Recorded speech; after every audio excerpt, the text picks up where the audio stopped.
వాక్యం చూద్దాం. సమయం దేవుని కేటాయించే వారిగా ఉందాం. లేఖనాల్లో 2 తిమోతి పత్రికలో మనం మాట్లాడుకుంటున్నాం. 3వ అధ్యాయంలో 5వ వచనం చివరి అంశం 20వ అంశం. ఈ అంచె దినాల్లో అపాయకర కాలాలు వచ్చారని మీరు ఎరిగి ఇట్లాంటి అవలక్షణాలు మీరు లేకుండా జాగ్రత్త పడమని ప్రభు చెప్తూ చివరి అంశమైన మాట నానా విధములైన దురాశలో మీరు పడమాకండి అని దేవుడు సెలవిస్తున్నాడు. నానా విధములైన దురాశ చేత మీరు నడిపించబడమాకండి అంటున్నాడు దేవుడు. నానా విధములైన దురాశలు తెలుసు కదా, ఆశ మంచిదే. చాలాసార్లు మీతో అన్నాను. లేఖనాలు మనం చూసినప్పుడు చాలా విషయాలు ఆశపడటం మంచిదే, కానీ చాలా విషయాలు మనం గమనిస్తే ఆలోచన చేస్తే లేఖనాలు కూడా ప్రభు అంటారు, ఆశగల ప్రాణాన్ని నేను తృప్తిపరుస్తానంటున్నాడు దేవుడు. నీతిమంతుని ఆశ ఎప్పటికీ భంగము కారలేదు అంటున్నాడు దేవుడు. చెప్పండి, నీతిమంతుని ఆశ ఏనాడు కూడా భంగము కానేరదు అంటే. భక్తిహీన ఆశ అయితే చెప్పండి సార్, మీకు వచ్చిన వాక్యాలే. భక్తిహీనుని ఆశ భంగం అయిపోద్ది అంటే, నీతిమంతుని ఆశ తప్పక నెరవేరుద్ది అంటే. అవునా? అందుకని మరోసారి దేవుడు అంటాడు లేఖనాలు చక్కని మాట, ఆశగల ప్రాణమును తప్పక నేను తృప్తిపరుస్తానంటాడు దేవుడు లేఖనాలు. హల్లెలూయా. ఆశగల ప్రాణాన్ని ఆయన తృప్తిపరిచే దేవుడు మన దేవుడు. అందుకనే పరిశుద్ధ గ్రంథ ప్రకారం చూసినా ఏ రకంగా చూసినా కూడా వాళ్ళ ఆశ కలిగి మనం ఉండడం అనేది తప్పు కాదు, కానీ ఈ ఆశ వ్యర్థమైన ఆశగాను, దురాశగాను, పేరాశగాను, అత్యాశగాను, అవునా, మనల్ని నష్టపరిచి మనం పాడు చేసే ఆశగా మారకూడదంటే. ఆశగా ఉంటే మంచిది. దేవుని కొరకు లేకపోతే మన కొరకు, మన కుటుంబాల కొరకు కొన్ని ఆశించి ప్రార్థన చేసుకోవడం మంచిదే కాదంటల్లా. లేఖనాలు కూడా మనం చూసినప్పుడు ప్రభు కూడా తప్పక మీ ఆశ మంచిదైతే, మీ ఆలోచన మంచిదైతే, మీ ఉద్దేశం మంచిదైతే, మీరు కోరుకునేది మంచిదైతే, కోరుకునేది ఎవరి దృష్టికి మంచిదై ఉండాలి? హల్లెలూయా. మనం ఆశించేది కానీ మనం కోరుకునేది కానీ దేవుని దృష్టికి మంచిదై ఉండాలి. అవునా కాదు? దేవుని దృష్టికి మంచిదైనప్పుడు ఖచ్చితంగా మన ఆశ తప్పక నెరవేరుస్తాడంట. ఆయన తప్పక నెరవేరుస్తాడు. మనకు కాకపోతే ఎవరికి చేస్తాడు కార్యం? ఆయన మన తండ్రి. ఆయన పిల్లలు మనం ఆయన నమ్మటం ద్వారా, ఆయన మనం అంగీకరించడం ద్వారా మనందరం దేవుని పిల్లలం అయిపోయాం. హల్లెలూయా. తన పిల్లలైన వారికి కాకుండా బయట వారికి ఎందుకు చేస్తాడు? ఆయన తప్పక తన పిల్లలైన వారికి అడిగింది కాదనక తప్పక దేవుడు చేస్తాడు. అయితే మనం అడుగుతున్నది దేవుని చిత్తమా కాదా, మనం ఆశిస్తున్నది, అడుగుతున్నది ఆయన చిత్త ప్రకారంగా ఉందా లేదని మనం కాస్త సపర్స్ చూసుకోవాలి. అందుకనే దేవుని పిల్లలందరూ కూడా అంటే ప్రార్థన ఎక్కువ చేయాలి. దేవుని పిల్లలందరూ కూడా దేవునితో సహవాసం చేయాలి. దేవుని పిల్లలందరూ వాక్యంతో సహవాసం చేయాలి. దేవుని పిల్లలందరూ కూడా పరిశుద్ధాత్మ యొక్క శక్తి పొందుకోవాలి. హల్లెలూయా. హల్లెలూయా. ఏం జరుగుతుందంటే పరిశుద్ధాత్మ శక్తి మనం పొందుకున్నప్పుడు అపోస్తల కార్యంలో చక్కని మాట ఉంటుంది. 1వ అధ్యాయం 8వ వచనంలో అక్కడ రాయబడిన మాట ఏంటంటే, పరిశుద్ధాత్మను మీరు కోరుకుంటే పరిశుద్ధాత్మ దేవుడు మీ మీదకి వచ్చినప్పుడు మీరు శక్తి పొందుతారని బైబిల్ సెలవిస్తాం. హల్లెలూయా. పరిశుద్ధాత్మ దేవుడు మీ మీదకి వచ్చాడు, ఏం పొందుతాం? శక్తి పొందుతాం. మరోసారి చక్కని మాట ఉంది, ఆత్మను మనం ఆహ్వానించి పరిశుద్ధాత్మతో మనం సహవాసం చేయగలిగితే యుక్తముగా మనం ఎలా ప్రార్థన చేయాలో, యుక్తముగా ఎలా ప్రార్థన చేయాలో, జ్ఞానం కలిగి ఎలా ప్రార్థన చేయాలో, దేవుడిని ఏం అడగాలో, ఏం ఆశించాలో పరిశుద్ధాత్మ దేవుడు మనకి చక్కగా నేర్పిస్తాడంటండి. హల్లెలూయా. అందుకని ప్రతి వారు కూడా పరిశుద్ధాత్మతో, వాక్యంతో సహవాసం చేయాలి. అప్పుడు నేను అంటాను, ఖచ్చితంగా ఆయనతో మనం సహవాసం చేసిన ఎడలా మనకు సమాధానం కలుగుతుంది. ఏం గ్రంథం చెప్పినట్టుగా ఆయనతో సహవాసం చేసినప్పుడు యుక్తమైంది మనం ఏం ఆశించాలో, ఏం కోరుకోవాలో, ఏం అడగాలో ప్రభు మనకు నేర్పించడానికి అవకాశం. హల్లెలూయా. అప్పుడు ఏది పెడితే అది అడగలేం, పిచ్చి అడగం, ఏది పెడితే అది కోరుకోం. దేవునికి కోపం వచ్చేవో, దేవునికి ఇష్టం లేనివో, దేవుడు కాదంటాడనేవో మనం కోరుకోం. జ్ఞానం ఇస్తాడు, అప్పుడు మనకు ఆలోచన ఇస్తాడు. మనకు పరిశుద్ధాత్మ దేవుడు మనకు సహాయం చేస్తాడు. ఆత్మ మన ఆత్మతో కలిసి ఉందా బైబిల్లో? రోమరాసిన పత్రిక ఉంది కదా, ఆ పరిశుద్ధాత్మ ఆత్మతో మన ఆత్మతో కలిసి యుక్తముగా మనం ఏం అడగాలో, ఎలా ప్రార్థన చేయాలో, ఎలా విజ్ఞాపన చేయాలో, ఎలా మూలగాలో మనకి పరిశుద్ధాత్మ దేవుడు నేర్పిస్తాడంటే. హల్లెలూయా. అప్పుడు మనం అడుగుతున్నవన్నీ కూడా దేవుని దృష్టికి యోగ్యమైనవి ఉంటాయి. ఏది పెడతాడు అడగం. వాక్యం అర్థమైన వాడు, వాక్యపు లోతుల్లో ఉన్నవారు, లోతైన వాక్య అనుభవంలో ఉన్నవాడు మరి కొండ మీద పోతాం, ఇంకేదో అడగం కదా, ఆత్మానుసారమైనవి అడుగుతాం. చెప్పండి, ఏమడుగుతాం?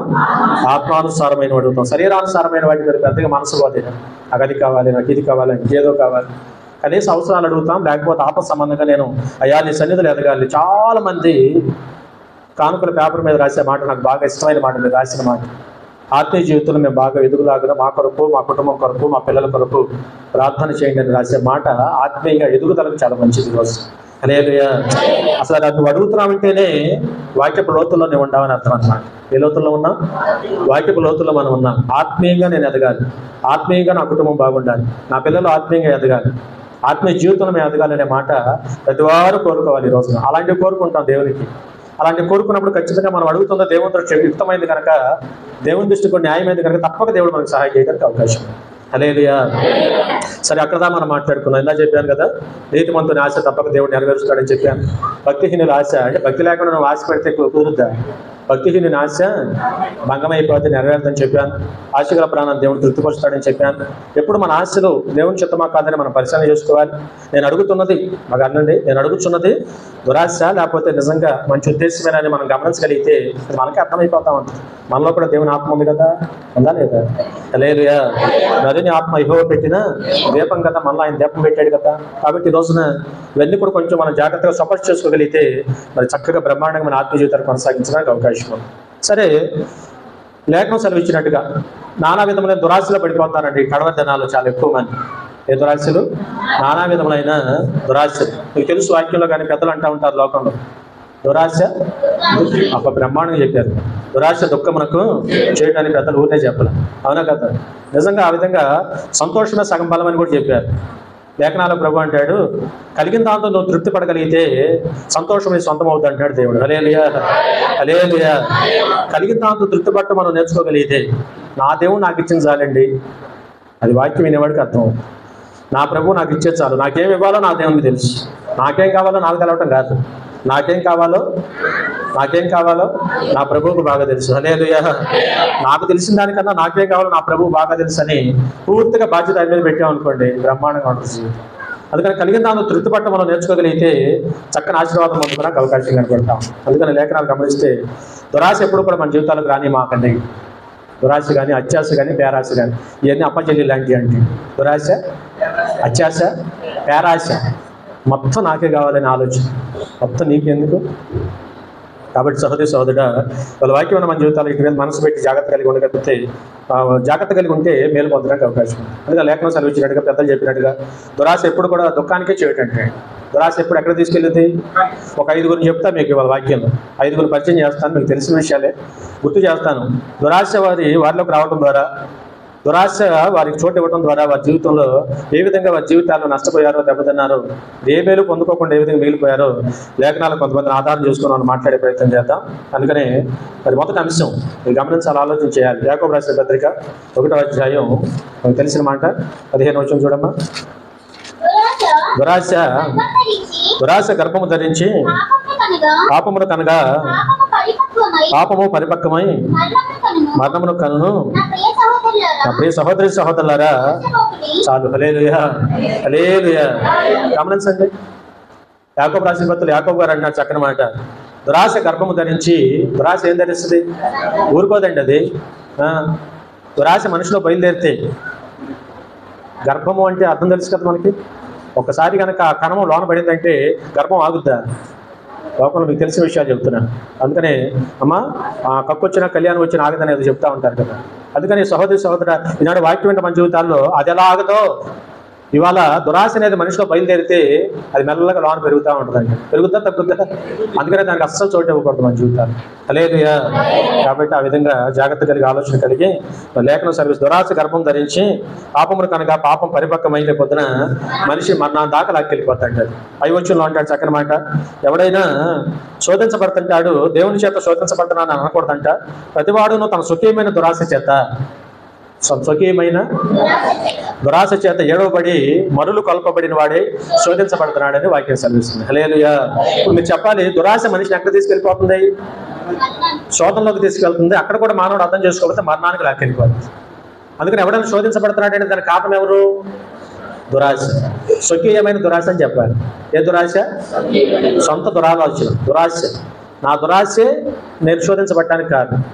బాగా ఉంది, క్లియర్గా ఉంది వాక్యం. కాబట్టి రెండో మాట, ఆ దురాశ ఇంకొంచెం ముందుకు మనం అర్థం చేసుకోకపోతే, జాగ్రత్త పడకపోతే రేపొద్దున మరణానికి కూడా మనిషిని లాక్కెళ్ళిపోవడానికి అవకాశం ఉంది. కాబట్టి ఈ విషయాల మీద కాస్త మనసు పెట్టి ఈ కడవ దినాల్లోనంటే దేవుని బిడ్డలైన మన జీవితాల్లో ఆ దురాశ అక్కడ చోటు ఇవ్వకుండా జాగ్రత్తగా ఉండాల్సిన అవసరం కనపడతాం.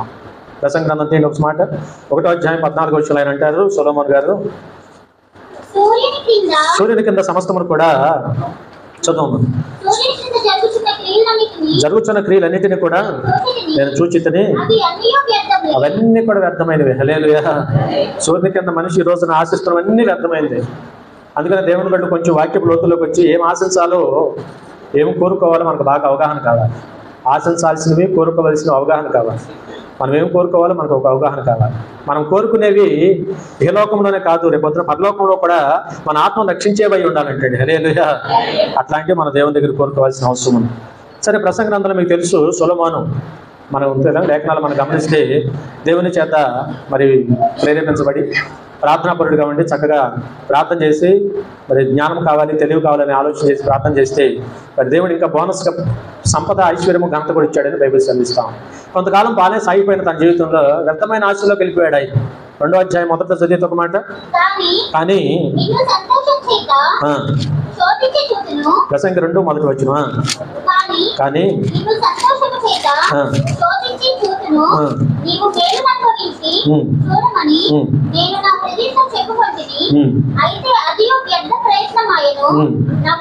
చూడండి, ఆయన అనుకున్నాడంటే ఓ రోజున సొలొమోను గారు బాగా ఆలకించాలి వాక్యం. అవునా, మేలునే అనుభవించి చూడమని. అన్నీ సమకూడే కదా, ఏం అనుభవించాలి నువ్వు? మేలునే అనుభవించమని లేఖనాల్లో భక్తుడైన యోబు గారు ఒక మాట అంటాడు, మనం ఎల్లప్పుడూ మేలు అనుభవిస్తామా, కీడు అనుభవించదాగమా అని వాక్యం చక్కని మాట చూసాం. ఇక్కడ సొలొమోను అంటున్నాడు, తన హృదయంతో చెప్పుకున్నాడంట, ఎల్లప్పుడూ కూడా మేలు అనుభవించి చూడమని తన హృదయంతో నేను చెప్పుకున్నాను. బాగా ఎంజాయ్ చేసే జీవితం అనుకున్నాడు తన జీవితం. అర్థమవుతుందన్నమాట. జీవితాన్ని ఏం చేయమంటున్నాడు? ఎవరు? సొలొమోను. అంత జ్ఞాని అయిన సొలొమోను దెబ్బతిన్నాడు. కింద వచ్చిన మనం గమనిస్తే అర్థం చేసుకుంటే అర్థం అవుతా ఉంటది. చూడండి, 4వ వచనం చూడమ్మా. గొప్ప పనులు చేయ పూనుకుంటుని, నా కొరకు ఇల్లు కట్టుకుంటుని,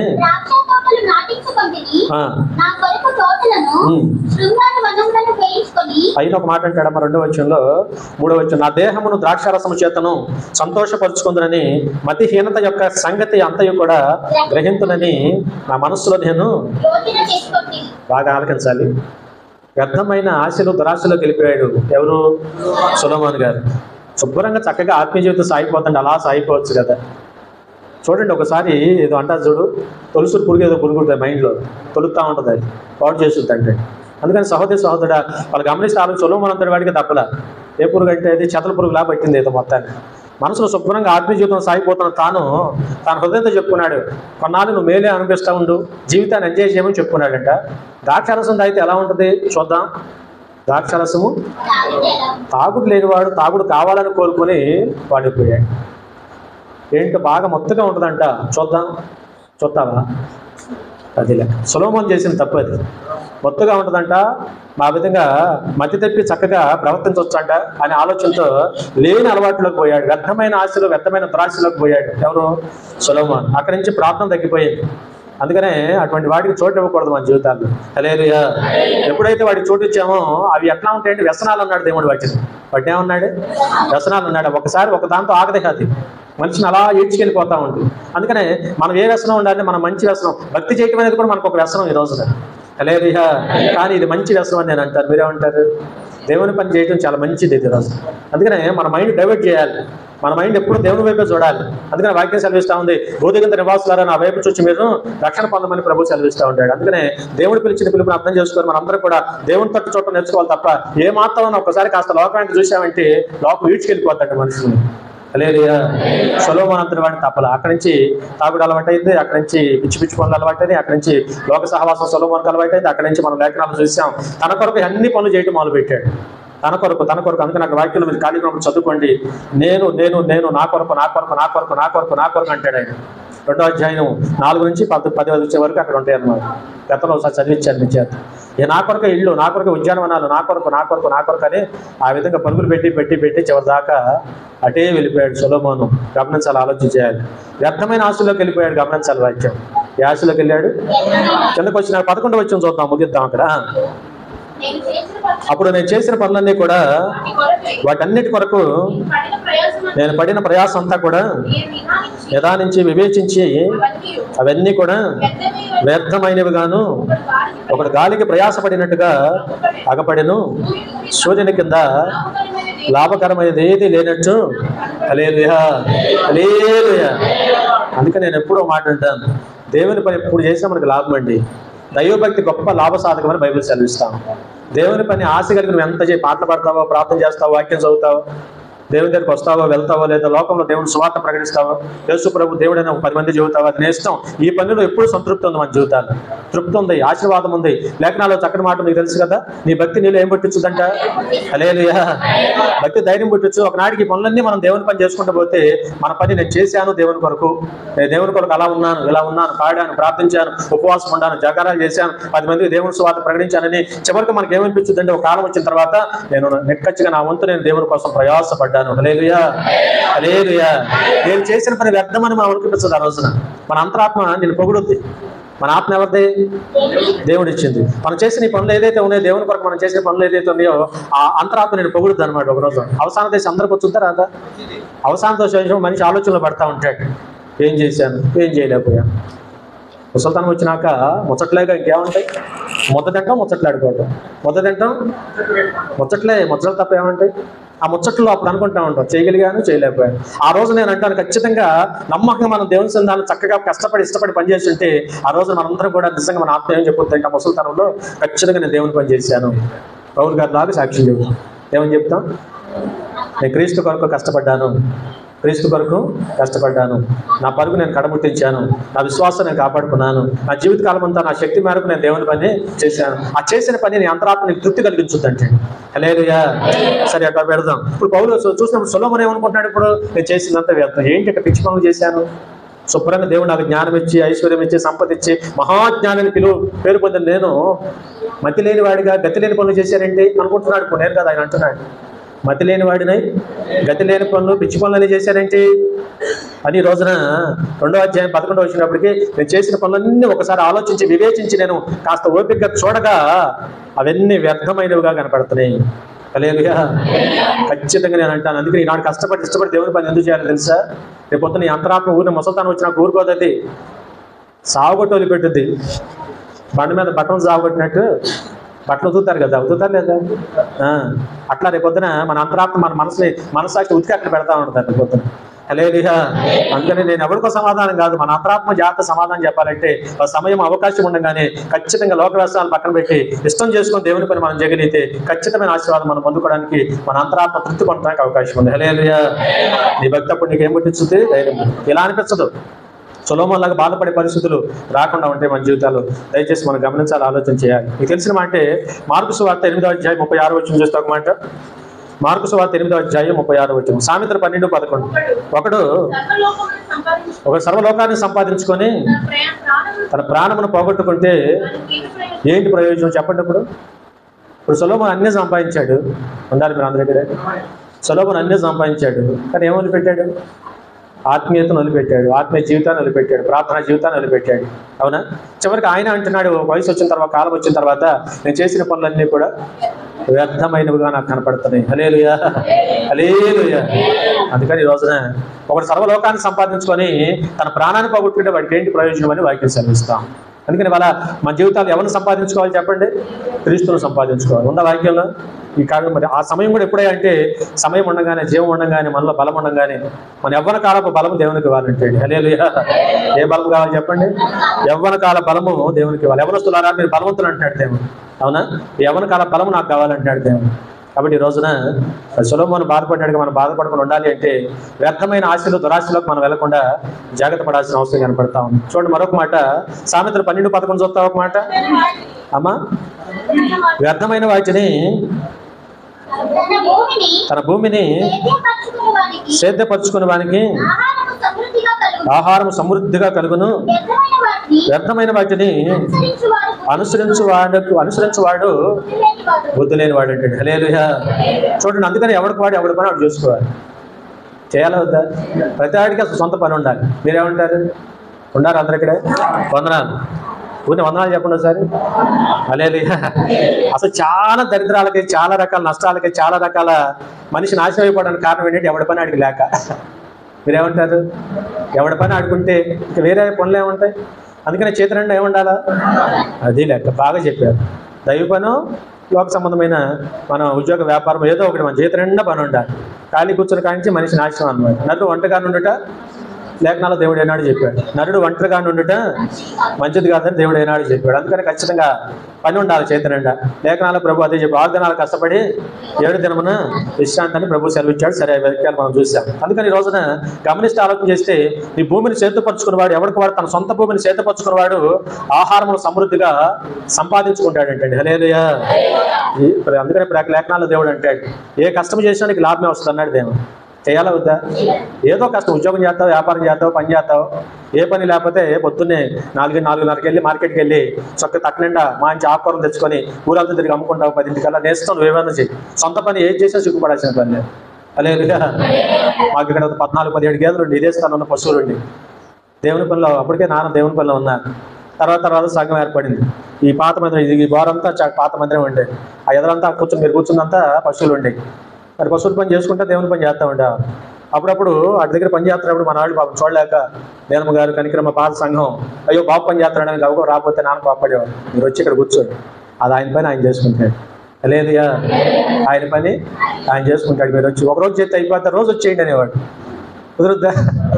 అందుకని పాలు పితికేవాళ్ళం, గడ్డి తెచ్చేవాళ్ళం. పొద్దున్నే 6:30-7 పశువులు మేత తెచ్చేవాళ్ళం. మరి ఆ విధంగా 17 గేదెలు పాడి చేసాం, కష్టపడ్డాం దేవుని చిత్తానుసారంగా. కాబట్టి ఈ రోజున ప్రతివాడు కూడా ఎవడి పని వాడు చేయాలా వద్దా? కాబట్టి ఈ రోజు సహోదర దేవుడు అంటున్నాడు ఎవడు భూమిని వాడు చేర్చపరుచుకున్నవాడు ఆహారం వాడికి సమృద్ధిగా కలుగుతుంటాడు. హల్లెలూయా. మా నాన్న ఎప్పుడు ఒక మాట అంటూ ఉండేవాడు, మట్టికి పోయినా ఇంటోడే పోవాలంటే. మట్టికి పోయినా ఇంటోడే వెళ్ళాలి. కొన్ని పనులు సొంతంగా చేసుకోవాలి. ఎవడి పని వాడు చేయాలి, చేయించుకోకూడదు పనులు. ప్రభు యొక్క మనసు మనకు అర్థమైతే పరిచర్య, చెప్పండి సార్, పెద్ద మనిషి మీకు తెలిసిందేగా, పరిచర్య చేయించుకోవడానికి నేను రాలేదు కానీ పరిచర్య చేయటికే మనుష్య కుమారుడు వచ్చాడని ప్రభు స్పష్టంగా చెప్పాడు లేదా? హల్లెలూయా. ఆయన ఎప్పుడైనా శిష్యుల చేత కాలు తీసుకొచ్చుకున్నాడా? శిష్యుల పాదాలు ఆయనే గడిగాడు. ఇంకా చూసి హల్లెలూయా. అందుకని జాగ్రత్తగా ఎవరి పని వాడు చేద్దాం. వ్యర్థమైన వాటిని అనుసరించేవాడు బుద్ధి లేని వాడు అంటే. ఇప్పుడు సొలొమోను వేటిని అనుసరించాడు?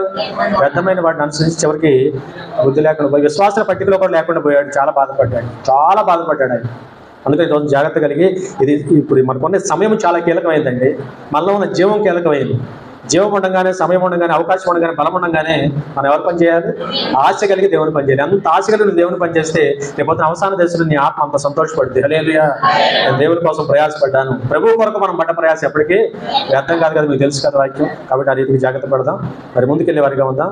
సామెతలు 23వ అధ్యాయం 4వ వచనం. 23:4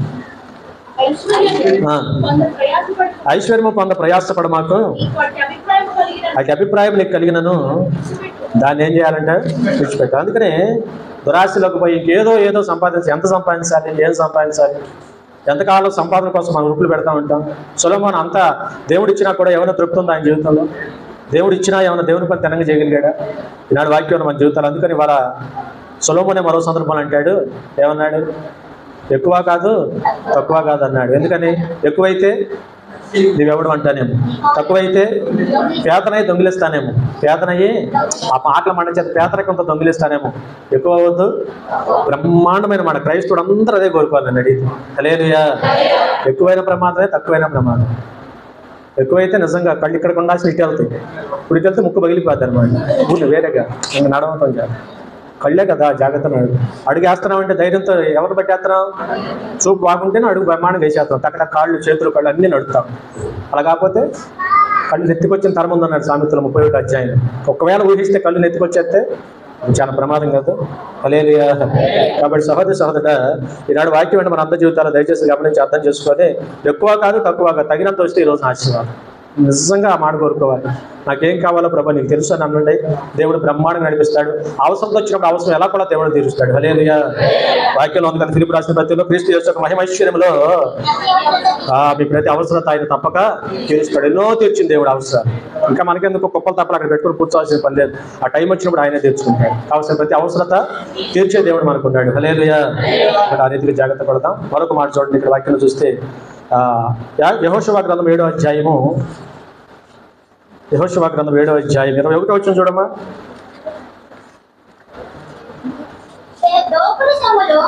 ఒక మంచి కీనాలు పైవస్త్రమును 200 తులముల వెండిని 70 తులముల ఎత్తుగల ఒక బంగారు కమ్మిని నేను చూసి వాటిని ఆశించి తీసుకొంటిని.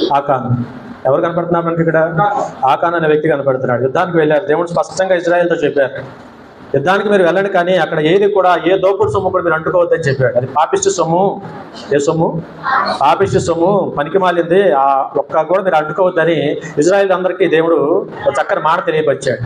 వారు వెళ్ళారు, యుద్ధం చేశారు, అందరూ కూడా జాగ్రత్తగా వచ్చేసారు. కానీ ఇజ్రాయిల్లో ఉన్న ఆకాన్ అనే ఒక వ్యక్తి, ఎవరతను? ఆకాన్ అనే వ్యక్తి దురాశపరుడయ్యి వాటిని వదిలి రాలేక ఒక మంచి చేనారు పై వస్త్రమును, 200 తులముల వెండిని, 50 తులముల బంగారు కమ్మిని ఆశించి దొంగిలించి డేరాలో దాచుకున్నాడంటే. దొంగిలించి, పైగా ఈ తెచ్చుకున్న సంగతి, దొంగిలించిన సంగతి ఎవరు కనపడకుండా దాచేసి అక్కడ పెట్టినట్టుగా లేఖనాలు చూస్తాం.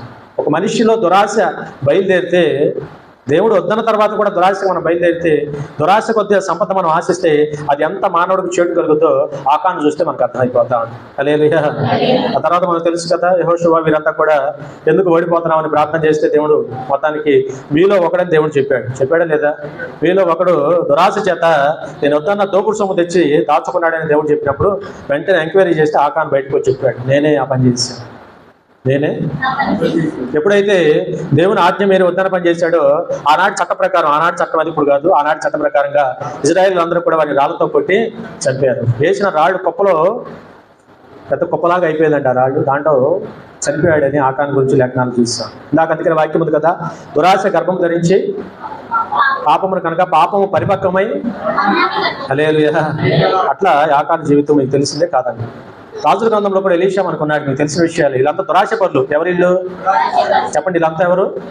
ఇప్పుడు వాక్యం ఉన్న మన జీవితాల్లో ఖచ్చితంగా మీరు గుర్తుపెట్టుకోండి, పొరపాటు కూడా మన జీవితాల్లో దురాశకు మనం చోటు ఇవ్వద్దు.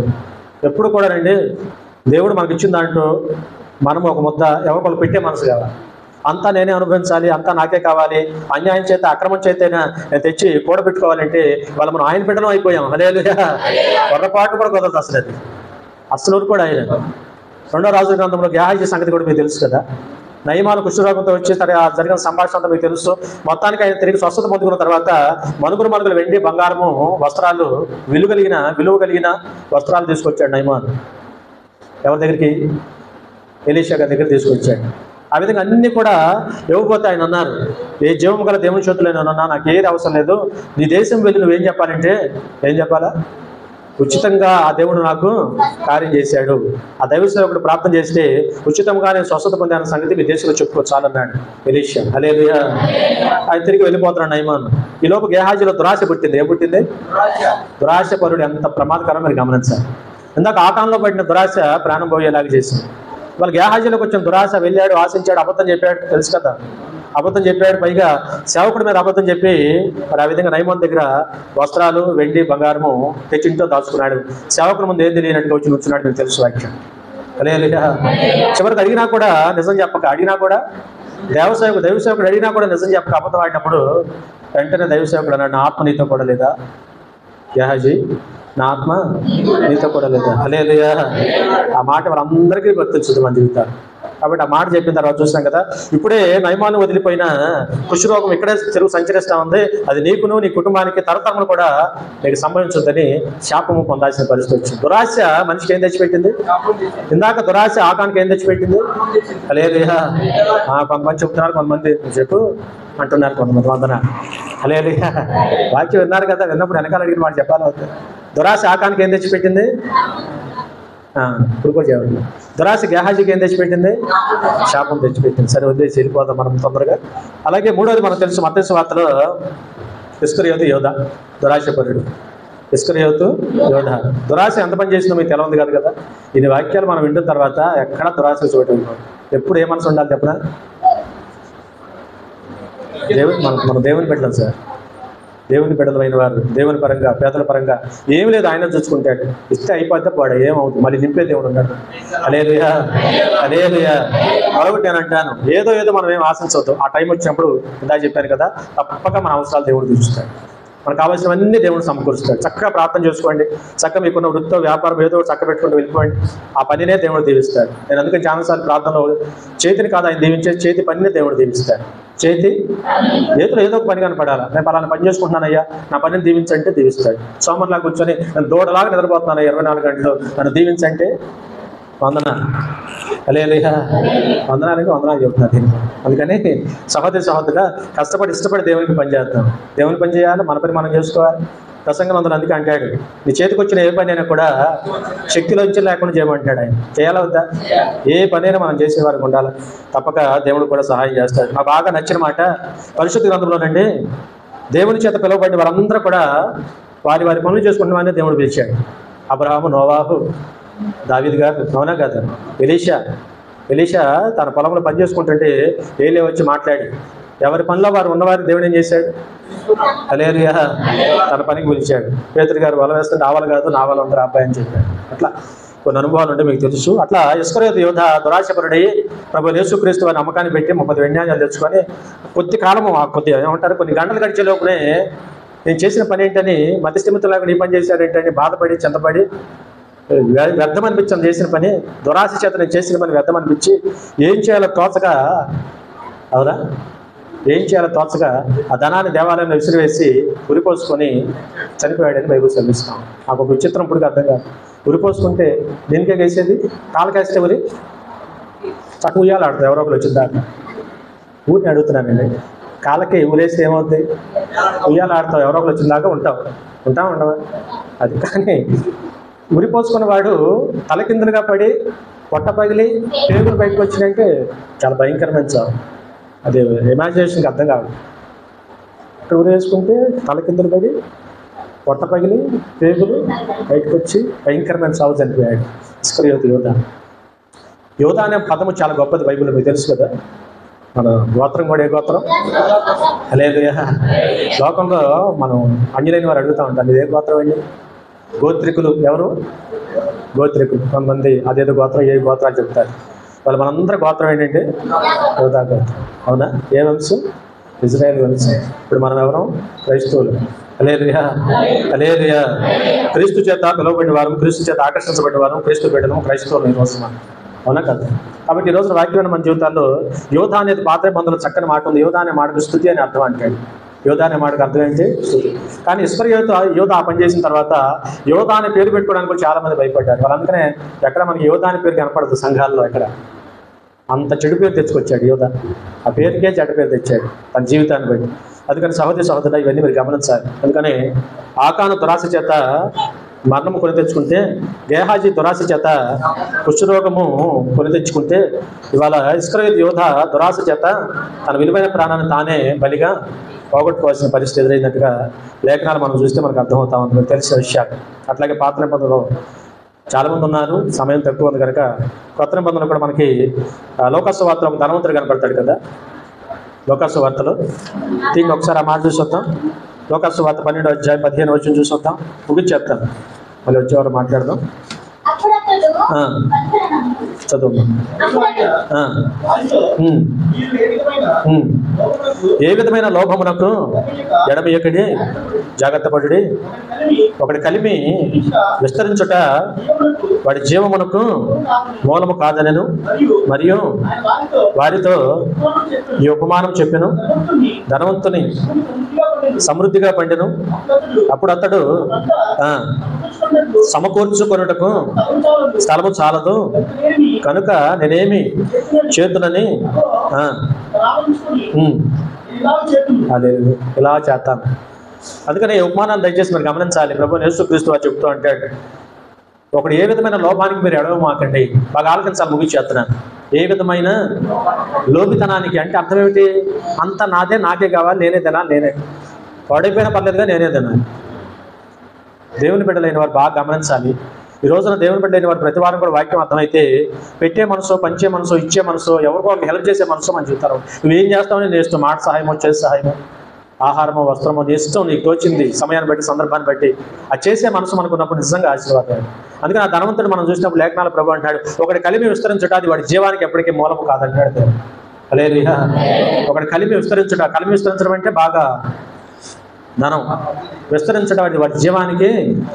జీవం అంటే బ్రతకటం. బ్రతకటానికి డబ్బు ఉంటేనే బతుకుతాం అనే మాట అబద్ధం అంటాడు దేవుడు. మీరేమంటారు? డబ్బు ఉంటేనే బతుకుతాం, బాగా సంపాదించేనే బ్రతుకుతాం కాదు. దేవుని చిత్తం అవ్వాలి, దేవుని కృపతోడే ఉండాలి. మనం బ్రతికి బట్టకట్టాలంటే ఎవరి కృప ఉండాలా? హల్లెలూయా, హల్లెలూయా. కరోనా టైంలో ఇంట్లో తలుపులు మొత్తం వేసేసి కడిగిందే కడిగి చేసిందే చేసి ఎన్నో తిప్పలు పెట్టినా కూడా పోయేవాళ్ళు పోతానే ఉంటారు. నడి రోడ్ల మీద బెచ్చగాళ్ళు చాలా మంది ఆ రోజులు వాళ్ళ ప్రొటెక్షన్ లేదు, ఏమీ లేదు, ఎక్కడ ఉన్నారు రోడ్ల మీద ఎక్కడెక్కడ తిరిగారు. ఒక బెచ్చగాడు కూడా కరోనాతో చచ్చిపోయాడు. నాకు పెద్దగా లెక్కలు తెలియదు, మీకు ఏమంటే చెప్పండి దయచేసి. హల్లెలూయా. దేవుని చిత్తం అయితే ప్రాణాలు ఎక్కడ పోవాలి. అందుకని లేఖనాల్లో మాట ఉంది కదా, తను రక్షించుకోవాలనుకునేవాడు పోగొట్టుకుంటాడు, తన ప్రాణాన్ని దేవుని కొరకు పోగొట్టుకుని అనుకునేవాడు రక్షించుకుంటాడని వాక్యం సెలవిస్తుంది. హల్లెలూయా. ఇప్పుడు ఈ ధనవంతుడు మనం చూస్తే తను కలిగిన విస్తారమైన సంపద ఆశీర్వాదం అంతా కూడా నేనే తినాలి, నేనే అనే ఆలోచనతో నేనేం చేయాలనుకుంటాడు అంటాడు. ఏం చేయాలి చెప్పండి, ఏం చేయాలి? నిజంగా ఇంతగా ఆశీర్వాదం తనకు కలిగింది కనుక ముందు దేవుని స్తుతించాలి, దేవుని కృతజ్ఞత చెప్పాలి. అందుకని క్రైస్తవ సమాజాల్లో వాక్యం తర్వాత మనందరికీ కూడా వాక్యం నేర్పింది. మన ముందట మన తల్లిదండ్రులు మనకేమి నేర్పారు? ముందు ఏది మనకు కలిగినా కూడా దేవుని స్తుతించండి, దేవుని కృతజ్ఞత చెప్పండి, దేవునికి ఛాన్స్ చెప్పండి అని మన ముందటి వారు మనకు నేర్పారు ఈ రోజున. హల్లెలూయా, హల్లెలూయా. మళ్ళీ ఏమి నేర్పారండి? అంతా నీది కాదు, పంచడం నేర్చుకోమని నేర్పారు. అంతా నీది కాదు. పిల్లలు కూడా చిన్నప్పటి నుంచి కూడా క్యారేజీ కట్టి ఎవరైనా ఫ్రెండ్స్ అడిగితే పెట్టమాకు ఎవరికి కుదిరితే ఆళ్ళ కొట్టి తినేసిరా చెప్పచ్చు. అట్లా ఎక్కడి నుంచి అంటే చిన్నతనం నుంచి మొదలవ్వాలి. పెట్టయ్యా, పెట్టు పెట్టు పెట్టు పెట్టు పెట్టే మనసు వారికి కూడా మనం నేర్పామనుకోండి, ఆ పంచే మనసు పెట్టే మనసు నేర్పామనుకోండి, రేపు పొద్దున మంచి ఆ భావంతోనే వారు పెరగడానికి అవకాశం. హల్లెలూయా. కొంతమంది ఉంటారు అడుగుతారేమో, అటు తిరిగి తిన్ను అడుగుతారు, పెట్టమాకయ్యా ఎవరు అడిగినా వాడు అదే నేర్చుకుంటాడు. పెంపకాలు కొన్నాడు తగలబడతాయి, పెంపకాల్లోనే పొరపాటు. లేకపోతే నా అట్లా రేపు నీకు కూడా పెట్టాడు. పెట్టొద్దని ఎవరు నేర్పారు? అందుకని రేపు నీకు కూడా పెట్టాడు. అందుకని పెట్టడం నేర్పితే చక్కగా దీవించబడడానికి అవకాశం. కాబట్టి ఈ దానంతా పెట్టే మనసు లేదు, దేవునికి కృతజ్ఞత చెల్లించే మనసు లేదు కనుక లేఖనాలు చూసాం. దురాశ చేత పైగా అనుకుంటున్నాడు, నా ప్రాణమా తినుము తాగుము శుతించుము, నా ప్రాణమా తినుము తాగుము శుతించుమని. ఆ దురాశ తన హృదయం నిండా ఉన్నప్పుడు దేవుడు వెంటనే చూచాడు. ఆయనకి పెద్ద టైం ఏముంది అక్కడి నుంచి రావడానికి? నిమిషంలో రావచ్చు, 5 సెకండ్లో నిమిషం కూడా పడతాను. వచ్చి వెంటనే దేవుడు మాట్లాడుతున్నాడు, వెర్రివాడా ఏమనుకుంటున్నాను? ఈ రాత్రి కాల సమయంలోనే నీ ప్రాణము నేను కోరుకుంటున్నాను, నువ్వు సంపాదించినవన్నీ కూడా ఎవడ వశం అవుతాయి అని ప్రభు అడిగాడు కోసం. హల్లెలూయా. ఈ ఉపమానం క్రైస్తవ సమాజానికి చాలా మంచిది. మనమే కాదు, బయట ఎవడే నేర్చుకోవాలి. అందుకని ఈ రోజున మనకు కలిగింది ఏదైనా కూడా మొత్తం నాదే అనే భావన కాదు. ఈ రోజున దురాశ వద్దు, అత్యాశ వద్దు. ఇవాళ మనకు కలిగిన ప్రతి దాంట్లో కూడా పంచడం పెట్టడం మనం నేర్చుకోగలిగితే మేలు పొందుకోవడానికి అవకాశం ఉంది ఈరోజు. అందుకనే ఇలా వాక్యం మన అందరి జీవితాల్లో కూడా కడవ దినాలు అంటే నానా విధమైన దురాశలు ఎక్కువైపోతాయండి మనుషులు.